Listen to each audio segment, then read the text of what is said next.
Hello students, welcome back to my channel सैरिशन IAS institute. आज मैं आपको इंग्लिश का चैप्टर 6 पढ़ाऊंगी, माय ग्रैंड मदर्स हाउस। और मैं आपको ये पूरा चैप्टर जो है हिंदी में अपनी वीडियो में समझाऊंगी, क्योंकि आपकी बुक में तो इंग्लिश लिखी ही होगी, तो इंग्लिश में तो आप लोग पढ़ ही लेंगे। तो आप लोग को इंग्लिश में नहीं समझ में आ रहा होगा, तभी आप लोग वीडियो देख रहे हैं। तो मैं आपको पूरे वीडियो जो है आपको हिंदी में समझा दूँगी, क्या चैप्टर में है पूरा हिंदी में लिखा होगा। तो आप लोग रीड भी कर सकते हैं और मैं समझा भी दूँगी आप लोग को। तो चलिए स्टार्ट करते हैं। यह कविता भारत की शीर्ष कवित्री कमला दास द्वारा लिखित है। वह हमें अपनी दादी के स्वर्गवास हो जाने के बारे में बतलाती हैं। वह स्नेह से उस प्यार को याद करती हैं जो उसे अपनी दादी से प्राप्त होता था जब वह छोटी बच्ची थी। कवित्री एक घर की छवि देती है। एक घर है जो अब दूर है। उस घर में वह कभी रहती थी और प्यार पाती थी, क्योंकि उसकी दादी कभी इस घर में रहा करती थी, किंतु वह स्वर्गवासी हो चुकी हैं, मतलब मर चुकी हैं। उसकी मृत्यु के बाद, मतलब उसकी दादी की मृत्यु के बाद वह घर बिल्कुल चुप पड़ गया, मतलब सोना हो गया। कोई बचा नहीं घर में, तो घर एकदम खाली हो गया।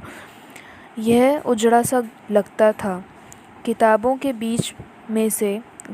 बीच से साए गुज़रते थे, मतलब कि बहुत सन्नाटा टाइप का रहता था, मतलब कोई था ही नहीं घर में, एकदम साए साए सा रहता था। जब मृत्यु के बाद उसने अपनी दादी को याद किया तो उसका खून जम गया। कवित्री ने कई बार अपनी दादी के घर जाने का विचार बनाया है। उसकी इच्छा होती है कि वह खिड़कियों से झांक कर देखे या अंदर की खामोश हवा को ही सुना करे। उसकी अक्सर इच्छा होती है कि अपनी दादी के घर के अंधकार को वह अपने बेडरूम में ले आए। वह वहाँ पर एक गुमसुम उदास से कुत्ते की तरह बने रहना चाहती है। मतलब इसमें ये वो कहना चाहती है कि वो जो अपनी दादी का घर है, वहाँ जो सन्नाटा है, वहाँ का जो प्यार, उसकी यादें जो हैं, वो चाहती है कि सारी चीज़ें मैं अपने, अब जो वहाँ जहाँ रहने लगी, अब तो शादी वादी हो गई है, तो जहाँ अब वो रह रही है अपने फैमिली के साथ, वहाँ अपने बेडरूम में ले जाए, मतलब वो सारी चीज़ें कैद करके अपने साथ अपने बेडरूम में ले जाए, वहाँ अपने साथ रखे वो चीज़ें। क्योंकि अब वहाँ तो कोई रहता नहीं है, वहाँ अकेले जाके वो रह नहीं सकती। अब तो उसकी फैमिली वगैरह है, तो कहीं और शिफ्ट हो गई है, वो कहीं और रहती है। और जो दूसरी लाइन में लिखा है, गुमसुम उदास किससे कुत्ते की तरह बने रहना चाहती है, मतलब कि वहाँ पे वो स्टे करना चाहती है और एक, मतलब चुपचाप एक कोने में बैठ के वो सब सारी पुरानी यादें सोचना चाहती है। सब सोच के हंसना, खुश होना चाहती है, सारी चीज़ें याद करना चाहती है अपनी दादी की। जितना भी टाइम उसने अपनी दादी के साथ स्पेंड किया है, वो सब याद करना चाहती है एक कोने में बैठ कर के, एक कुत्ते की तरह। तो मतलब उसने कुत्ते की तरह एक एग्ज़ाम्पल दिया है कि वो उस तरह से उस सन्नाटे में रहना चाहती है सारी यादों के साथ। आगे लिखा है कि अन्य शब्दों में वह अपनी दादी की यादों में गहरे उलझी हुई है। मतलब कि वही बता रही हूँ ना, जैसे मैं अपनी लैंग्वेज में मैंने बताया कि वो अपनी सारी दादी की यादें सोचना चाह रही है, दोबारा से सब कुछ याद करना चाह रही है। आगे लिखा है, कवित्री का कहना है कि वह ऐसे घर में रहती थी जहाँ पर उसके लिए बहुत प्यार था। अपनी दादी से इतना प्रेम पा कर बहुत गौरव का अनुभव करती है। अपने जीवन में ऐसे प्यार की गैर मौजूदगी बहुत बड़ा शून्य उसकी ज़िंदगी में भर देता है। उसे अब तो ऐसा लगता है मानो उसके जीवन का उद्देश्य ही समाप्त हो गया हो। मतलब उसे अब ऐसा लगता है कि उसकी ज़िंदगी का एक टारगेट ही ख़त्म हो गया उसकी लाइफ से।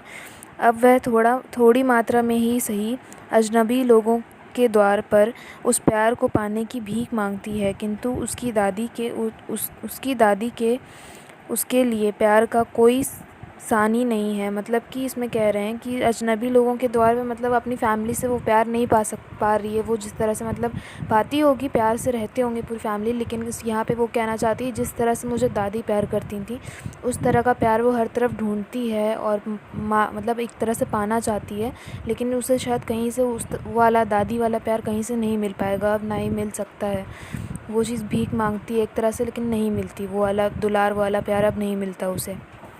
तो एक तरह से मतलब पूरे चैप्टर में यही था वो कि अपनी दादी को जो है उसकी पुरानी यादें, सारी चीज़ें, अपनी दादी की सारी चीज़ें याद करती है, वहाँ उस घर में वापस से रहना चाहती है और वो उस सन्नाटे को, हर चीज़ को याद करती है कि किताबें सारी रखी हुई हैं, धूल से जमी हुई सारी चीज़ें रखी हुई हैं और एकदम सन्नाटा हो रहा है, जैसे कोई घर नहीं होता जो बहुत टाइम से बंद रहा हो, फिर वहाँ जाओ तो अचानक एकदम सन्नाटा रहता है, वो चीज़, खामोशी सी, वो चीज़ महसूस करके उसने जो है अपनी पूरी जो है स्टोरी अपनी ये पूरी बताई है इस चैप्टर में। तो बाकी कुछ भी डाउट हो तो आप कमेंट सेक्शन में मुझे पूछिएगा। बाकी तो मैंने तो पूरा चैप्टर हिंदी में आप लोग को समझा दिया है और एग्ज़ाम में इससे रिलेटेड क्वेश्चंस आएंगे तो आप लोग इंग्लिश में आप पढ़ लीजिएगा एक बार चैप्टर। अगर आप लोग के पास बुक है तो उसमें एक बार इंग्लिश में पढ़िएगा तो आप लोग को चैप्टर जो है थोड़ा डिटेल में ठीक से समझ में आ जाएगा।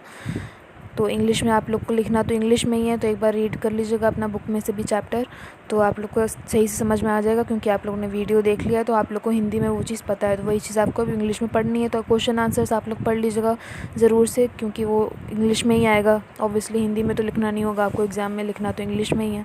तो आप लोग बुक पढ़ लीजिएगा एक बार, क्वेश्चन आंसर्स भी पढ़ लीजिएगा, ज़रूरी है, नहीं तो आप लोग को एग्ज़ाम में दिक्कत होगी।